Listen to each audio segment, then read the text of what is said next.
FarAway Wanderers. Chapter 19. Night of Fire. It was impossible for Zhou Zisha to stay asleep past midnight, and while he was meditating in his room, suddenly there were piercing, terror-laden screams from outside.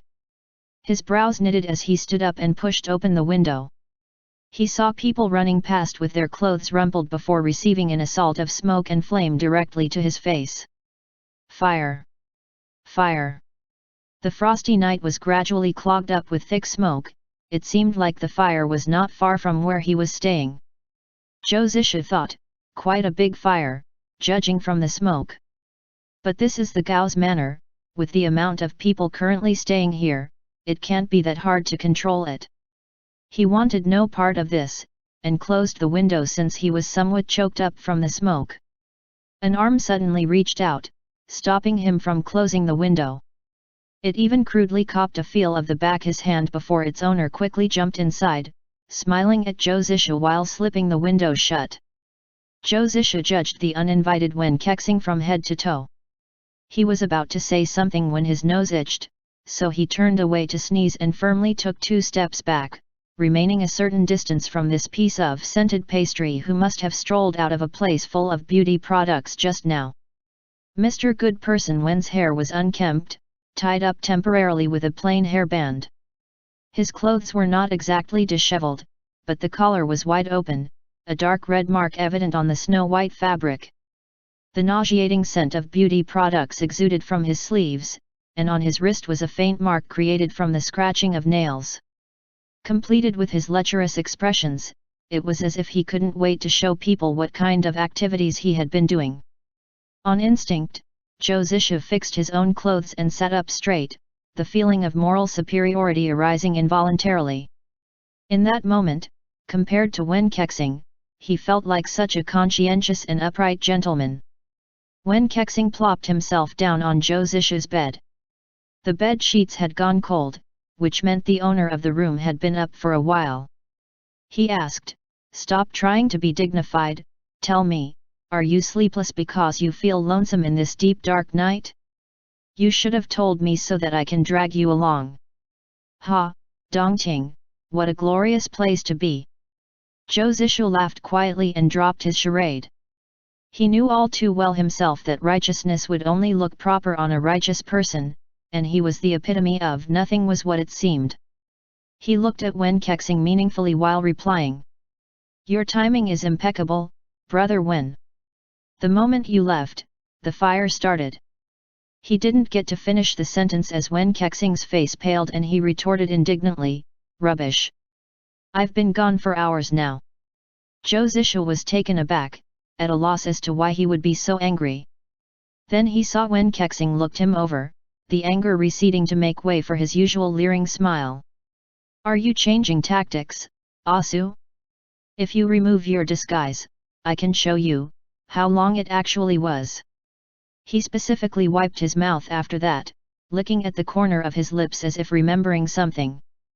Zhou Zisha stared at him in a daze, mindlessly holding a cup to his mouth to pretend drinking, but after a good while of no liquid flowing out, he finally noticed that the cup was actually empty. Wen Kexing looked at him with interest and thought that the other man was definitely blushing under his mask, even though he couldn't see it. He got more amused the more he thought about it and ended up bursting out a giggle. "Forgive my useless self." Zhou Zisha gritted through his teeth. Wen Kexing was now fully laughing out loud. Had everyone's focus not been on the fire, this bastard would have received a beating already. Who could laugh while people's houses were burning down? Zhou Zisha felt like immoral was a word made specifically for Wen Kexing. Consequently, he stood up, tying his hair together and headed outside. He would rather face the fire than share a space with this person. While the fire, whose main source was from a guest room, had been largely put out, it had shaken the entirety of the manor. Gao Chong, pale-faced and frowning, was conversing with Deng Quan. Gao Xiaolian was beside them. Upon seeing him, she nodded at his direction with a sorrowful face, speaking apologetically, "My apologies, Big Brother Zhou, for your disturbed rest." She already left a good impression on him, so he smiled, replying gently. Whose room was burning? They were interrupted by Wen Kexing now carrying an outer robe, prancing out from Zhou Zisha's room. He draped the robe over Zhou Zisha's frame, then rested his chin on his shoulder, yawning lazily while smiling at Gao Xiaolian as a greeting with pretended drowsiness. Gao Xiaolian's face went red immediately as she averted her gaze. Her words came out with quickness. We heard that it was that of the Zhang young master, but there was no harm done to him. He was talking with my father and his uncle until late night, so he stayed at a side room. The poor girl was looking at every direction at once. She saw Wen Kexing's arms around Zhou Zisha's waist with the scratch marks on one wrist and turned impossibly redder, mumbling, I have to join my father now, to take a look at Zhang Chengling. Then she ran with her head lowered. Only then did Zhou Zisha seize Wen Kexing's wrists and remove it from his body, the sound of his bones cracking perfectly matching his current fuming expression. Wen Kexing smiled innocently, why the sour face, Asu? Don't you have a young disciple to care about? Zhou Zisha didn't let go of the other man's wrist, even holding it in front of his face for a better look. He smiled afterwards, eyes narrowing coldly at Wen Kexing. What kind of beauty who could have left such a pretty mark on you, brother Wen? Wen Kexing's eyes brightened instantly. Are you jealous, Asu? I want to devour you. After staring at him with eyes wide open, Wen Kexing became overjoyed and smiled. Good, let's go back to the bedroom, I'm gonna let you devour me as you wish. Preferably more than once. It was truly unimaginable for someone to be constantly shameless like this. With a noise of contempt, Zhou Zisha threw Wen Kexing's own wrist back at his chest. He turned to see Zhang Chengling being surrounded with lots people, his expression showing contemplation. Then he turned away with the intention of going back to his room.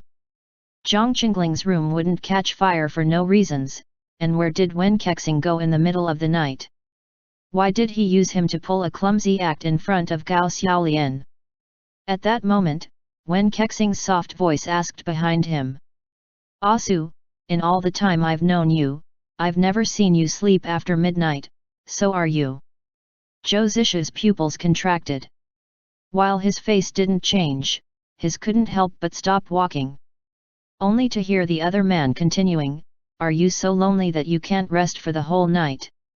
Zhou Zisha quickened his steps towards the room, as if Wen Kexing's words were farts that he had to run away from before he choked. Wen Kexing smiled and stopped talking. He stood there, looking at Zhang Chengling who had become terribly thin in just a few months. The young boy seemed to have gotten a little taller, his face ashen like that of a corpse, mouth thinned, eyes black and bright, showing bits of stubbornness and restraint. His whole body was seemingly carved from fire, burning away the old crybaby and leaving a young wolf in its stead. Only now was Wen Kexing starting to believe that this scamp was truly a child of the Zhangs. He laughed softly, speaking at Zhang Chengling's direction without making a sound, you better stay alert, brat. The next day, good old Wen found out that Saint Zhou, who immediately holed up in his room once Zhang Chengling came near, had vanished without a trace since the early morning, his room so tidy it gave almost no indication of someone having lived in it before. Even Zhou Zisha himself wasn't sure why he started following Zhang Chengling since morning. Always anticipating the worst, he found another layer of skin-like mask to put over his already carefully crafted one. He hid in the crowd like an apparition and went past people completely unnoticed. No one paid attention to a forgettable stranger in a plain set of clothes.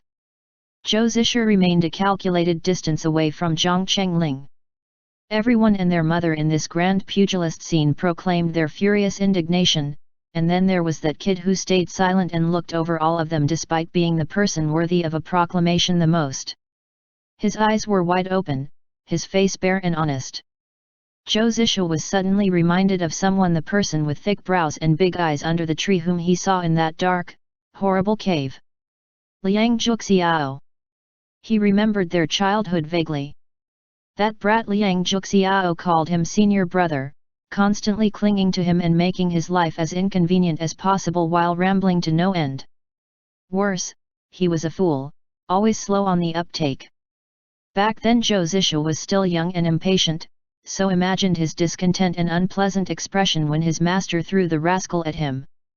He shouldn't get angry as a big senior brother, so at times he would took some jabs at the kid. But he seemed to be completely oblivious, and wouldn't go away no matter what. Zhou Zishu ended up having to accept his situation as was. It took Liang Juxiao so much more effort than the normal person for things to get through to him, and he would ask questions the moment he hit a roadblock. When his big senior brother became infuriated with his inquiries, he put up with all of the harsh words and waited until brother's anger subsided to continue asking. Just like that Zhang brat, they were like sticking plasters, refusing to let go once applied on the skin. But, who knew the plaster would eventually wear off one day? Who knew that the once magnificent lord of SIG Holdings, leader of Tianchuang, would one day become a ghost in the middle of the crowd, staring at a kid while agonizingly mourning the past? End chapter. FarAway Wanderers. Chapter 20. Man in Red. The weather had no regards for the heroes gathered at Dongting, seeing how gloomy the sky was. It was as if something heavily suspended the rain in midair and it could fall down any time. The damp air was chilly and there were less and less fallen leaves. There was a man standing in the middle of this with sadness, thinking about his hometown. 30 years seemed like such a long dream. Cao Chong stepped down to let Abbot Cimu take the reins. Zhou Zishu, while hidden in the crowd, heard the young man next to him sighed, "One day I should become someone like him."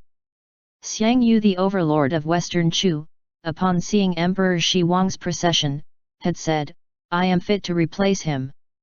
Lu Xiu, the Emperor Guanggu, during his younger years also dazedly lamented, "Palace Guard leader is a worthy official title to strive for, just as Yin Luo is a worthy maiden to Wednesday." In this vast and obscure world, who wouldn't want to give it their all and become a legendary hero fit for the history books?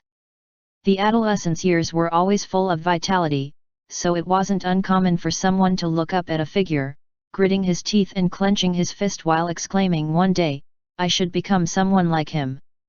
Someone who had the world in his power. But what came after the glory? Zhou Zishu's master passed away too soon, leaving the SIG Holdings in chaos with a lack of a leader. Just like that, the responsibility fell on his shoulders as he is the big senior brother. But how much could a big senior brother really do? He was barely over 15 that year. The current emperor when he was 15 was still biding his time however he could. Nan Ningguang when he was 15 was indulging in wine and pleasure and letting them cloud his senses. Even the great shaman of South Xinjiang back when he was 15 was a kid stranded in a foreign land as hostage, full of resentfulness but had no way out. That's why Liang Juxiao in some ways had become his only solace, as they depended on each other to live on. But since when did the cracks in their relationship appear? Maybe it was when Liang Juxiao visited the capital for the first time and saw the corrupted struggles, saw the increasingly horrible conflicts between families, saw brothers murdering each other in cold blood, saw all the crimes, framings, even deaths of loyal officials, behind all of which was the big senior brother whom he always looked up to. Gao Chong was already standing up, fiercely condemning the Ghost Valley in front of all the heroes. Zhou Zishu's eyes were downcast, as if he was sleeping. Not a single syllable of Liang Juxiao's interrogating words had once left his mind all these years. "What are you all after, really? Power? The throne?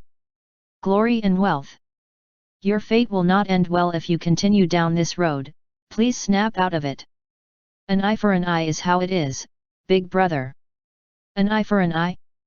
Why should blood be paid back with blood while in this world there were other ways to make people suffer without dying?" Zhou Zishu smiled mockingly and thought, "Ah, Juxiao, we're both wrong after all." At that moment, there was a grunt interrupting Gao Chong's words and Zhou Zishu's train of thought. The noise sounded like it belonged to a child, but was also strangely raspy. There was internal force underlying Gao Chong's voice, so it was evident that this person was not your run-of-the-mill type, seeing how they were able to cut him off. They spoke louder. "Sir Gao, how can you come to the conclusion that the Ghost Valley's behind all this just with mere words? Isn't this a little far-fetched? Everyone's gaze was drawn to one spot, not excluding Zhou's issue. The one who spoke up was a dwarf-like man who was only around a meter tall, currently sitting on the shoulder of another man whose build was the complete opposite. Zhou's issue could be considered tall compared to the average man, but even he had to crane his neck to look at this giant. His hair was wild and his beard was untamed, only leaving his dark eyes visible. He carried the dwarf with care, using his huge hands to grip the smaller man's legs to prevent him from falling. Weren't these Earth Lord Feng Xiaofeng and his wishy-washy friend Gao Shanu? Their physical attributes were too distinctive, to the point that everyone knew who they were the moment they opened their mouths. There was a glint in Zhou Zishu's eyes. In fact, he harbored no bad feelings towards this Feng Xiaofeng at all. If the rumors were correct, he was someone with a grey morality and acted on his own emotions rather than following the rules. His physique might also be the one that contributed to his stubborn and unpredictable behaviors. Except for Gao Shanu, to whom he was attached at the hip, he didn't listen to anyone else. In short, he was difficult. Feng Xiaofeng's voice was grating to the ears. "You're being unreasonable, Sir Gao, with your talk about those evildoers in the Ghost Valley. Of course the ghosts of King Zurich have done a lot of despicable things. They would be decent human beings otherwise. But forgive me for being rude, because with the valley's strict rules forbidding people to leave once they enter and preventing the ghosts from causing mayhem for years, I don't see why they have to act upright at this moment." Gao Chong pursed his lips, his Buddha-like face no longer smiling. His eyes were unnaturally serious, carrying indescribable intimidation. He looked at Feng Xiaofeng for a good while, then asked slowly. "Is that you, Brother Feng? What is your opinion then?" Feng Xiaofeng sneered, "Spare me all of your niceties. You think I don't know how you're calling me brother on the outside but dwarf on the inside? Well, this dwarf has heard something through the grapevine and would like to give all you jobless heroes a warning, so that you don't go and do something embarrassing." Zhou Zishu had heard enough to confirm the rumors about this man for himself. Feng Xiaofeng was definitely not the malicious type. He was neutral at worst, but people-pleasing seemed to be non-existent in his vocabulary. Not only was he unpleasant, others would label him a mad dog without a doubt. There were whispers about how he cut off someone's tongue after they called him a dwarf. He would even cut the tongue of someone who addressed him impolitely, and when they did show him politeness he would deem it a real tough nut to crack. Gao Chong frowned, but as a renowned hero he had to be courteous and not try to argue with a mad dog. So he asked in a civil manner, "What rumors have you heard, Sir Feng?" Feng Xiaofeng let out a cruel laugh, sounding not unlike a mystical bird. "Why are you playing dumb, Gao Chong? I may know nothing about Mu Yunj and Yu Tianji's case, but do you dare say that the deaths of Zhang Yusen and the Patriarch of Taishan have no correlations to the lapis armor?" At this, the expressions of those who were in the know changed immediately as whispers broke out. Zhou Zishu took note of Gao Chong seemingly turned to glance Abbot Cai Mu with a grave expression. In contrast, Monk Gu's young disciple who was sitting near Gao Chong paid no attention, his posture and attitude resembling a detached immortal. Zhang Chengling, sitting beside Zhao Jing, sneaked a look at the elder. He saw Zhao Jing's face turned into a mix of rage, contemplation, and something else rather scary after a lapis armor was uttered. The boy's impending question was stuck in his throat. In this relatively short amount of time, he had come to understand a lot of things. Zhang Chengling could see the contempt and pity in people's eyes and read it in their words. That's right, how could the famous Sir Zhang Yusen have such a coward for a son? He once heard the Zhao's servants gossiping in secret about whether it was worth it for hundreds of people to lay down their lives just for a kid. With him being incompetent in every aspect, how could they expect him to avenge Sir Zhang and rebuild the Zhang family? They only saw him as a mascot to express their hatred for the Ghost Valley. Then they would turn to him and said, "Ah, the Zhang orphan. Don't worry, kid, we will seek justice for your father and family." A helpless, pitiful mascot. Zhang Chengling's thought strayed to the sickly and quiet man he met in the abandoned shrine that day. Ever since that horrific night, he could never sleep without encountering nightmares, but who would care if he told them? Even Uncle Zhao would tell him to straighten his spine and stop it from getting to him, that everyone would stand beside him to avenge the Zhongs. There was no one else who would embrace his shoulders and talk to him softly, that it's all right, sleep all you want. I'll wake you if there's a nightmare. Seeing that chaos had broken out, Feng Xiaofeng's smirk remained as he requested that Gao Chong gave everyone an explanation about the lapis armor. Zhang Chengling lowered his head and was kneading his temples when there was a stealthy rush of wind flew at him, carrying a tiny ball of paper to hit his palm directly.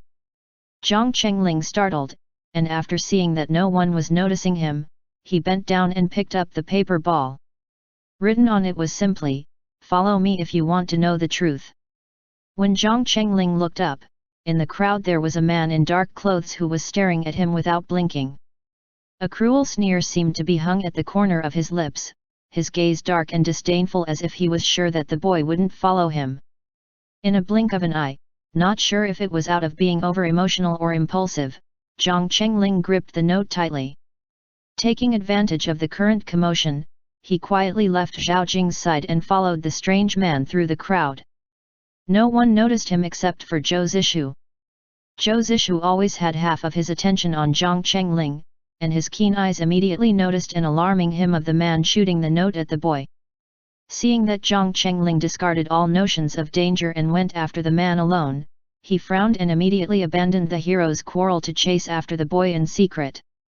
The man seemed to be toying with him, disappearing as soon as Zhang Chengling followed him, but not long after that, there would be small rocks shooting at him from different directions, apparently mocking his extremely terrible Qing Gong, like a cat playing with a mouse. Zhang Chengling gritted his teeth, unconsciously able to pursue further and further. He didn't have an aptitude for these physical activities, and after he arrived at the Zhao's holdings, everyone was too busy about doing heroic deeds to remember to teach him more kung fu. Soon enough, his angry chase left him out of breath and dizzy. He could almost hear the sound of his pulse by the temples. Never before had the spoiled boy been so angry with himself. He heard someone snort, "This is Zhang Yusan's brat? What a waste!"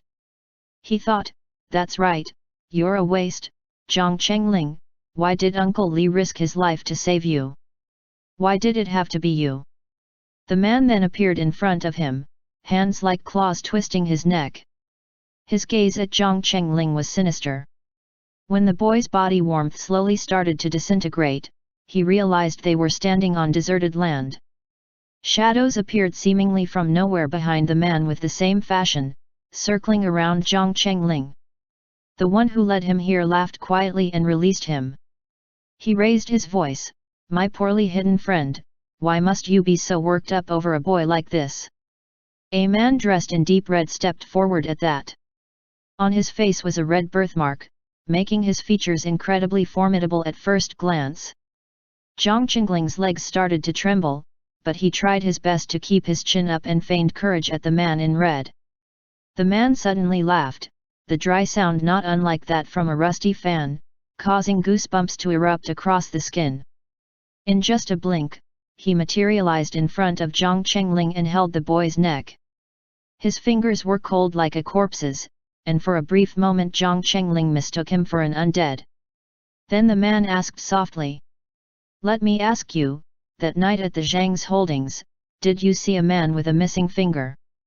Zhang Chengling's eyes were as wide as saucers as he tried to shake his head. The man narrowed his eyes, softening his voice even more. "No? Think again, my good boy, did you see him?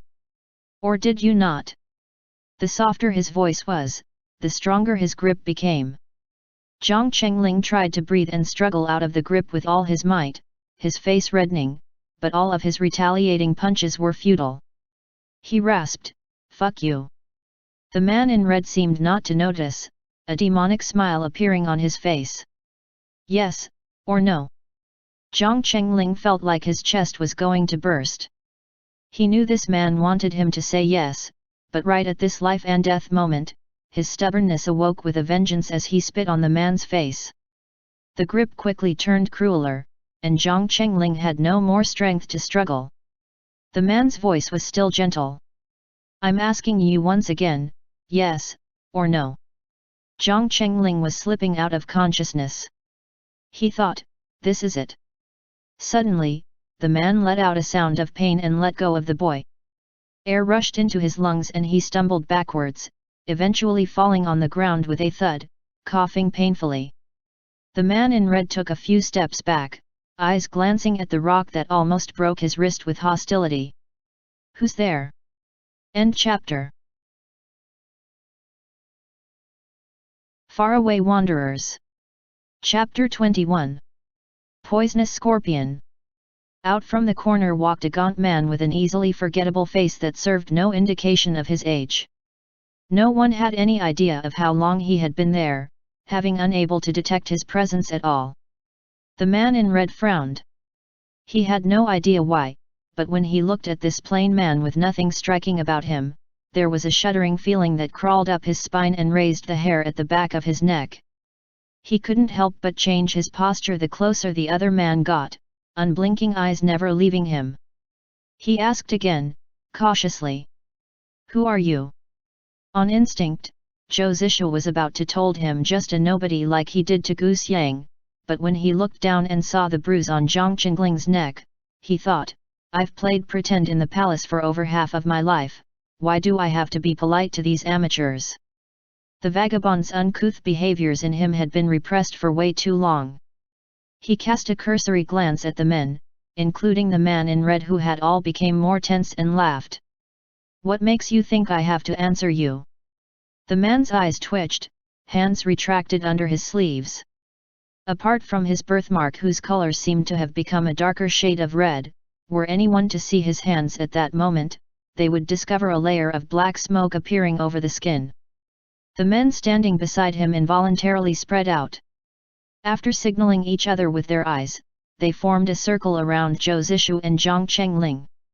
Zhou Zishu paid no attention to them, bending down to pull at Zhang Qingling's collar and picking him up from the ground.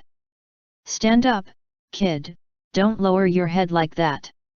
Zhang Chengling stared at him blankly, still confused since Zhou Zishu was wearing an additional layer of disguise. The man in red was patient still. We just want to ask the child something, my friend, don't stick your nose in other people's business was what he was about to continue with but was unable to, because Zhou Zishu had already set about with electric speed. He gripped the neck of the one who lured Zhang Chengling here in the exact same way the man in red did to the young boy. The man spluttered, frightened, his martial art skills were not at all incompetent, but this malnourished-looking man moved in a way that was almost ghost-like, and his most vulnerable body part was at the man's mercy before he even had a chance to evade. Even a new martial art practitioner would know that the neck and chest were the most vulnerable parts on the body and had to be looked out for with utmost vigilance. Those are the places that one would protect unconsciously. A person who dared aim for another's neck was either very unseasoned or very confident in their ability. Zhou Zishu's lips curled without a single hint of real mirth. Am I your grandpa? The man in his grip was initially startled, then enraged. He started to yell without taking his current situation into account. You! But that was all he could utter as Zhou Zishu strengthened his hold and turned his vulgar words into hoarse cries.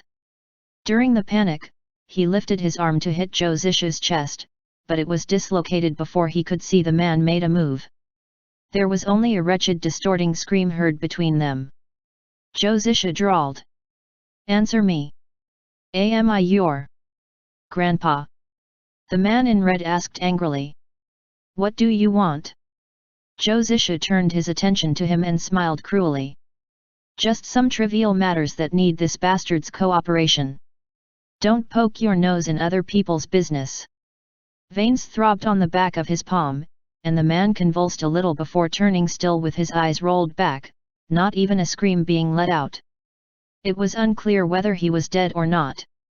Zhou Zishu loosened his grip, and the man slid to the ground almost boneless. At the same time, two more charged towards them, one targeting the barely managing to stand firmly Zhang Chengling, one targeting Zhou Zishu with a hook in his hand that smelled of rotten meat. He didn't bother to dodge and instead kicked at the attacker square in the chest at a mind-boggling angle. The strength from that kick made the man spat out blood while he flew backwards to conveniently hit Zhang Qingling's sneak attacker, causing both of them to fall like bottle gourds. Zhou Zisha frowned, picking Zhang Qingling up by the neck with distaste. He threw the boy aside like a small kitten and said impatiently, "Wait here, little nuisance, and don't move." Zhang Qingling felt like his body was as light as a feather when he was picked up and thrown. His eyes widened for a brief second as he mouthed silently, "Shifu." Other men continued attacking Zhou Zisha while the man in red remained still. Zhang Qingling didn't even dare to blink at the sight in front of him. He remembered his father's words back when he was little, that martial arts had many different paths and styles to pursue, some steady and unflinching, some incredibly sharp and impenetrable, some fast and rushed like a storm. But all of those above involved visible techniques, and the most magnificent one would have to be when one couldn't see, sense or hear it, completely indescribable and featureless like the rain in spring. At first glance he summed it up as quick like startled birds, making light work of the most burdensome. At that moment, he finally understood what it was like to be making light work of the most burdensome. Each of those men carried an identical hook that looked like a scorpion's tail when one examined closely. The hooks were glowing faint blue and carried a demonic aura. Zhang Qingling had yet to know that these people were the infamous Poisonous Scorpion, a band specializing in murder and thievery. They would do any disgusting and despicable things imaginable for money. However, right now they were a complete mess. Zhou Zisha seemed to be barely moving around, his gait almost too lazy. He was empty-handed and his body moved in such a flexible way that made him look completely devoid of bones, but none of the attackers could land a finger on his clothes. Only when one touched him did they realize how truly dangerous he was. After a while, Zhang Qingling's head spun with dizziness. Just under an hour, 13 scorpions were knocked out. Zhang Qingling was incredibly invigorated at this sight, his fist clenched tightly. Zhou Zisha gently dusted off his robes, standing opposite the man in red and examining him for a good while. He tilted his head, his eyes narrowed. "With that birthmark on your face and that famous demon hand, surely you must be the messenger of bad luck, Sun Ding the delighted morning ghost." The man's expression shifted. Zhou Zisha smiled coldly. The Ghost Valley had its rules and regulations. Once you've become a ghost you cannot leave except for certain times. What nerves you have to come to Dongting to attack someone in plain sight. The man in red spoke through clenched teeth. You talk too much. He became a flurry of red that exuded a smell that was a combination of the smell of fish and rotten corpses, his charge attack barely visible to the eye. Zhou Zishu immediately flew back a few feet. The man didn't land a hit, but Zhang Qingling could see very clearly on the ground where Zhou Zishu was standing moments ago was a deep mark in the shape of a hand, and the fluttering blades of grass around it all withered at an incredible speed. The boy looked up in astonishment, so this man really was Sun Ding the delighted morning ghost. Mu Yunjin Feng Buzzi's murderer. Zhou Zishu broke a branch in passing, and with a shout, he pierced it into the space between the ghost's hands. The branch quickly shriveled up, but Zhou Zishu, still expressionless, pressed further. There seemed to be an influx of vitality poured into the branch, making it more flexible. The delighted morning ghost felt like it was almost a living being and carried an adherent force. Alarmed, he took a few steps backwards, but Zhou Zishu's pressure had almost reached his abdomen. He struggled to tumble away and regain his footing, face ghastly pale. Zhou Zishu threw the tree branch aside when the deadly energy was about to spread to his hand. He fixed his sleeves and stood there grimly. The ghost, in a show of exceptional pragmatism, immediately disappeared without hesitation once he touched the ground. Zhang Qingling shouted, "He's trying to run." Zhou Zishu looked at him, then turned and walked away uncaringly. Zhang Qingling rushed to him and cried, "Shifu!" Zhou Zishu halted, brows knitted, "Who's your Shifu?" Zhang Qingling followed him regardless, tugging at his arms and looking up at him. "I just know that it's you, my Uncle Zhou, who saved me, my Shifu." Who else would speak with this mildly irritated voice while talking to him? Who else would have these bony but warm hands? Who else would have this strange, ghost-like style of fighting?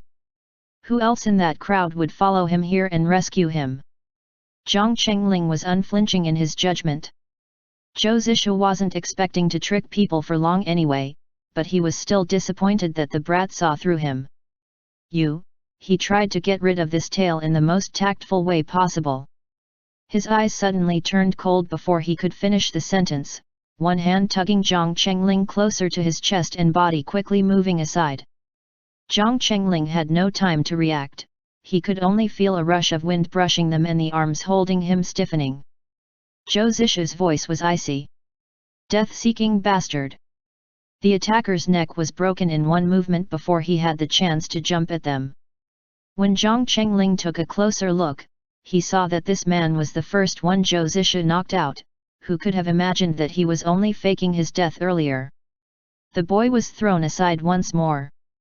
Zhou Zishu walked away without a word, but there was no way Jiang Chengling was going to let him leave again, so he followed the man unabashedly.